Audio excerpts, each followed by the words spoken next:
Hello, everybody. Welcome back to Cocktails and Rocktails with me, your most notorious groupie, Alice Rouse. Author, we've got tonight The Life and Times of Notorious Groupie, and these are the books right here. You guys know the new cover for We've Got Tonight is coming soon, you guys. I've been kind of tweaking it up, losing track of time and stuff, but it's coming soon, so check it out. And thank you guys so much, as always, for all the love, all the support, all the kindness, all the comments, everything you guys do for this channel, everything. Just thank you guys so much, as always.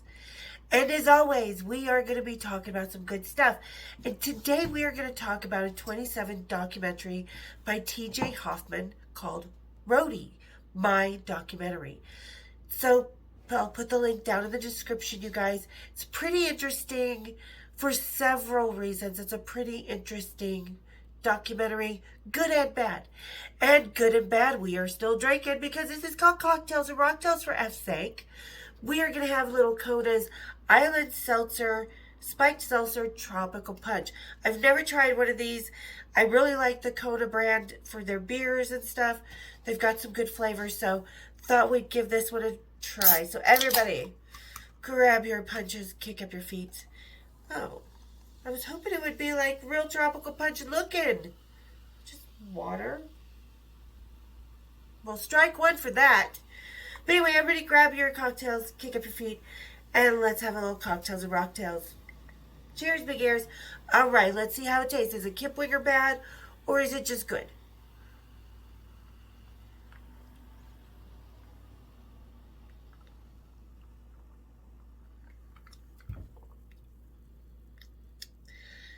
Yeah, I'm on the fence about that. I mean, I definitely swallowed this over Kipwinger, but I don't taste no tropical punch in here. Did I not shake it or something? Was I supposed to? I don't know. So I'm on the fence about that. But okay, and I'm kind of also on the fence about this movie. So T.J. Hoffman, he sounded like, when I watched the movie, he kind of came around more early 90s, like 1990, 91. Definitely did a lot of Vans Warped festivals, stuff like that. More of the punk rock scene, more of that kind of band. I'm sure he worked with other bands, but that's kind of what he focused in on his documentary. But there were other roadies that I didn't know, like Warren Termini. I wondered whose phone. He's in my phone book, and I'm like, what tour do I know him from? But it was crazy to see him. And there was also, we'll get to him in a bit, guy who worked for Metallica. Why can I not remember his name? He worked for the Metallica on Master of Puppets. We all know what happened on that tour. So, but we'll get to that in a bit. So this movie, like I said, done in 2017. He seemed to know a lot of roadies. They were very welcoming to him when he was shooting the movie. So, but was it some of the biggest roadies that I've known? No. Because believe it or not, there are big time roadies that people keep on retainer or fight to have on their tour, or can have the tours of their choices. So, you know, there's FOH men like Oris that we know. There's monitors guys. And when you get to a monitors guy and an FOH guy together that you really like, it's magic. That work well together, then you know you're going to have the best fucking sound. But so TJ, like I said, it sounded like he kind of came around a little bit more in the 90s, did kind of Vans Warped tours, a little more punk tours, not like the biggest tours, which is neither here nor there. Whatever you love, what genre of music you love, what kind of, experience you want to have, it's all up to you, even as a roadie. So, and I can't remember what he did. Did he ever say? I think he did lighting. And it was really cool to see the old roadies. Like, there's a keyboard tech that I know his face, and I can't remember his name either. You guys watch the documentary, you'll see who I'm talking about. Really thin lips, smiles. He worked for like Elton John and stuff, but I know him from other tours. And a couple others, like from the Ramones and stuff like that. And there was another one from Cancer. I mean, they've all worked for a bunch of different bands. But so it was good to hear from the older roadies, because I don't think T.J. Hoffman was really actually part of the, 80s. Road family. He was kind of came into the Road family a little bit later. So the 80s was a whole different ball game. And they say it perfectly in the movie.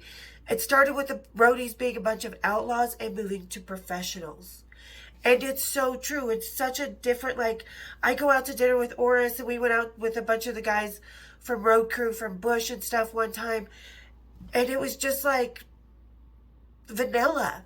Like, there were no fun road stories, or did you go see this on your day off or whatever. Like, they prefer to be in the hotel room not doing much. As to where the 80s, yeah, it was really not Sodom and Gomorrah, but it was like, what's the word? Hedonism. But with respect and decency and a family, and everybody just sort of at the time learning everything that they do now, that made a lot of these roadies some of the most sought after ones in the biz. And they touched on that just enough. I don't think they touched on it enough, because I think they kind of made it sound like, oh, the 80s was just a bunch of sex, drugs, rock and roll, and we got tired of it. We all grow up. And we did, like we all know about the 90s and stuff. Things kind of started to shift in the 90s because of grunge, because of what they were saying publicly, not what they were doing behind the scenes. I mean, I do have that episode already done. Go look it up. Did grunge kill the groupie scene?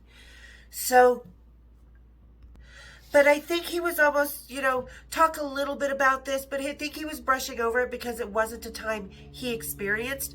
The 90s were still fun. There was still rock and roll. It was still the Road family and stuff. And I think he touched on that, but still for me, not enough. Not enough.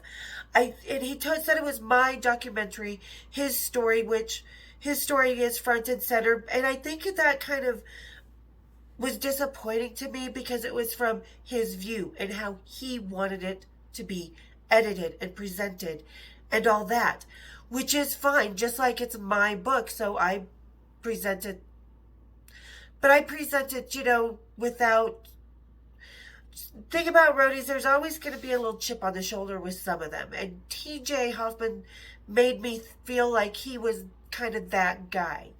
He had that slight chip on his shoulder. He wasn't that total asshole by any means, but he kind of was like a little bit, because, there's always kind of that internal struggle between the rock stars and the roadies.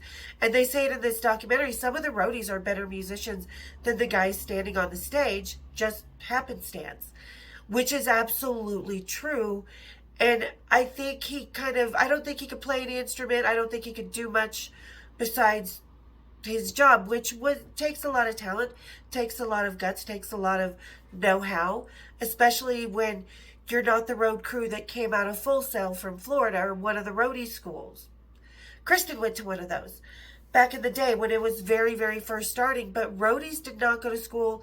It was professional, but it wasn't, what's the word? In a chastity belt. It wasn't locked up and everybody kind of boring and nobody really connecting. Yeah, you're going out to dinner, and because I remember sitting with these and a bunch, there was, Oris and about two other guys who were from old school road crews from the 80s. The rest of them all went to school for this. These three guys who were the top of the line did not go to school. They learned their chops just touring with bands and through trial and error. And I could really, really tell the difference between them, because like I said, there's a different disconnect. It's just a job to these guys. It wasn't part of a life, part of a family, part of a gypsy tribe like it was with us when I first started hanging out, and it still is with us old road crew people, old road dogs, because I'm part of that old road dog people, so that's the kind of vibe that it gives off. It was very cold, very kind of selfish, very disconnected from the actual Road family. But he did have enough friendships and kindness and connections to have some of the old school guys on, which, but still for me, it was just kind of meh at best with its basis. And like I said, it just touched up, oh yeah, the 80s, we had a blast. It was crazy. It was wild. That was it. And that kind of undermined, for me, demeans what the 80s was. Yeah, it was hedonism. Yeah, it was wild. But we were all connecting with each other on an actual human level, and a friendship level, and a relationship level. And we all knew each other. Now you'd lucky to know anything, the guy sitting next to you's name that you're training. Yeah, still no. That is not tropical punch at all. Just tastes like bitter water. Better at least get drunk from this. But okay. Anyway, so that kind of threw me off a little bit because it seemed very detached. It seemed very centered and very edited to what he wanted it to be. Like, he didn't want to talk about the 90s because he didn't know about it, which fine. But you had a bunch, or the 90s, the 80s, you know. So, and plus not being on the kind of tours that, where, like Robert Plant, that flies his road crew around on the plane with him, because it's a very small road crew. He seems to be more, like I said, kind of European punk, traveling in the vans. The Warped Tour was like the biggest tour he might have been on. So that's kind of limiting, in my opinion. It was a good documentary, don't get me wrong. It was good to see some old friends that I haven't seen in forever. I was like, Warren Termini, I totally forgot about him. Oh my God. What tour did I meet him on? I still can't remember. I just know his phone number is in, and from like Maryland, I believe, Baltimore. Must have done something with him. Because there are people I forget. And speaking of forgetting, again, I cannot remember the guy's name because I just watched this a couple days ago.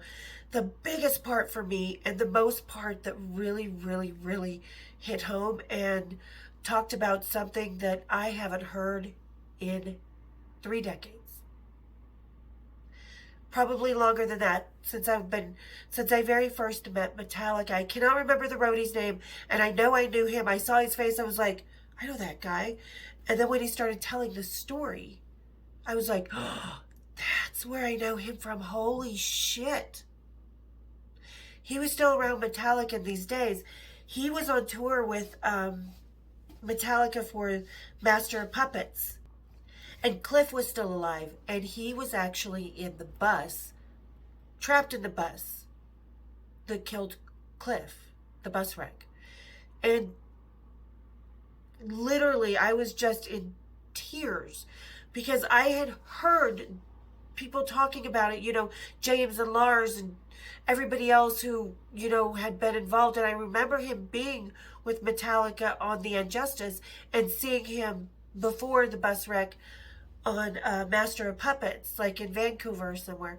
I remember him, but to hear that story, I think that story was really the poignant part of this whole documentary, because it shows, and they even say, we think we are so protected on the road, we think we're just completely undamageable, you know, we're indestructible.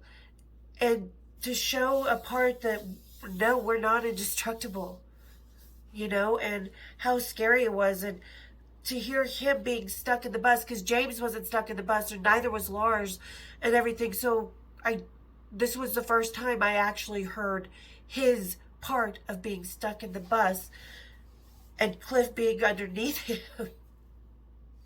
Wow. Metallica fans, if you haven't already seen this, you've got to watch it, because like I said, I knew a lot about the wreck before, but I didn't know this part because this wasn't James and Lars. I know that they had, that there was one or two other people that were stuck in the bus while they were trying to lift it up, and he describes this, and it just hit home, and it hit so deep because, like I said, I've heard this before. I was around the band when this happened. My mom woke me up and was like, there was a bus wreck, and I thought it was, and one of them was killed, and I thought it was Lars, you know. So for me, this was the best part of this whole documentary. I mean, besides seeing some good friends, but this was really somebody just reaching into their gut and really feeling how just deep. Now, there was one guy that was all flippant about it. You guys will see him. He's wearing the baseball cap, blonde hair. He's like, phew, phew. It's like, dude, I remember you. I know your face. You were the asshole that nobody fucking liked, got kicked off a few buses. You know, and that I think that was another thing that kind of missed it for me, like the real dynamic of what it was like to be on the bus, the problems that arise, the friendships that arise, the games that get played, you know, between stops when back then you didn't have internet or anything. You just had the antenna for the TV. Because Lord knows you can't have cable on a tour bus. You're driving. Can't hook up anywhere. So, you know, I think that kind of, because he was around when that was still before the internet. He was going on the bus and on, and in vans, you know, because some tours are so small, they are just in vans and they have a tiny little U-Haul trailer with their equipment shoved in the back, you know, and so, but he didn't touch on the dynamics. He didn't even talk about the golden rule of the tour bus, you know, so it kind of was, like I said, it was more from his ego, and that was kind of lacking for me. The dynamics, what was the worst thing? You know, he talked about bug socks. He talked about the smell of farts and stuff on the bus. But did you talk about the fight you got in it? And did you talk about having to switch buses with someone else because nobody on your bus liked you, and why? And I'm not saying him in particular, but in general. You know, I would have liked to see more of that vibe that shows that we are family, that we do have arguments out here, that everything's not perfect, rock and roll, you're having a blast, you know? I mean, they barely talked about you're in town, and they do talk about being in town for 24 hours, and you're in and out, you never see anything but hotel rooms, tour buses, and backstage. You know, what sounds great for someone else who's not on the road was boring, and I don't think, like I said, he really touched on that aspect enough. And sorry guys, I keep having to stop because my voice is so harsh right now from being sick and stuff, so sorry about my voice. But yeah, so that kind of I enjoyed it kind of more as, oh, wasn't that sweet? That's a nice little, tiny little look into the roadie life. But for me, it just wasn't everything. And I wish they had more of the guys talking more about the 80s and some more. They have some good stories about different things that happen on the road, different musicians getting fired, happenstance, you know, guitars breaking. So it's fun for that. There are a few really good road stories. And I don't think it's his documentary, because he's like, this is to tell my story, but it's telling several people's stories. So it's when it says it's Roadie my documentary, it's just a documentary he wanted to make. It's not necessarily centered on TJ Hoffman. And I think I know TJ. We might have crossed paths, not 100% sure, but he does look familiar to me, and he just seems kind of like the guy that would try and fit in. And sometimes would, but sometimes wouldn't. That happens to us all. But overall, I give it probably the 3.5 stars out of 5. Because like I said, there was a lot missing for me. Someone who's been on the road. If you haven't been on the road, you'll really enjoy it. But when you've been on the road, you're like, but wait a minute. No, hold on. Stop. But why aren't you talking about this or that? Or, you know, so on. So, good documentary. You guys really should watch it, but just not everything I hoped it would be. And like I said, for me, the best part was the roadie who talks about the bus wreck, because that was very personal to me. So that hit home really closer. And seeing a few old faces that I recognized and that I know, I was like, oh my God, they're still on the road? Holy shit. How come I haven't seen these guys?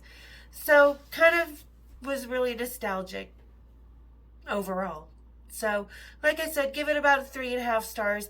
Really definitely watched the whole thing, kept my attention, because I was like, all right, what's Warren going to say? What are they going to say about the, are they going to talk about this? And the things that I wanted from it, the extent that I thought would be the best description, just wasn't there. So you guys, hope you watch it. Hope you enjoy it. Like I said, some really good stories with some other rock stars and what happened. And there's one guy from some band that I've never heard of, like American Angels or some shit like that, sitting in on the conversation, which I thought was like, Shows the egos of the rock stars. Oh, there's a documentary, so I have to be on it. No, but it's about roadies. No, but still I want to sit in on it. Yeah, just let the roadies shine for a few minutes. They deserve it. So that's another reason I'm glad he made it, because, like I said, it really showcases the guys who are behind the scene and deserve it, and it does give them props that they deserve. So, all right, you guys, hope you had fun with this little subject today. Hope you enjoyed it. I hope you enjoyed the movie, and watch it. Everybody, if you've already watched it, put your comments down there, you know where. So tell me what you thought about it, how you saw it, because like I said, decent documentary, but just not deep enough, and no roadie documentary I've seen so far has been. You know, it just hasn't really gotten into the nitty gritty, gotten into the deep dark side. You know, he talks about getting sober, but it's very kind of brushed past by. So maybe one will come out. Maybe I'll interview some more roadies besides Oris. So, all right, guys. Hope you enjoyed today's episode. Hope you guys are still having fun with me. And thank you to everybody who made it through the whole episode today. Really appreciate you guys. And if you're just lurking, go down. Make me happy. Click a few buttons. All right, you guys. Everybody, again, thank you so much for all the love and support. We'll see you next time. Cheers, big ears.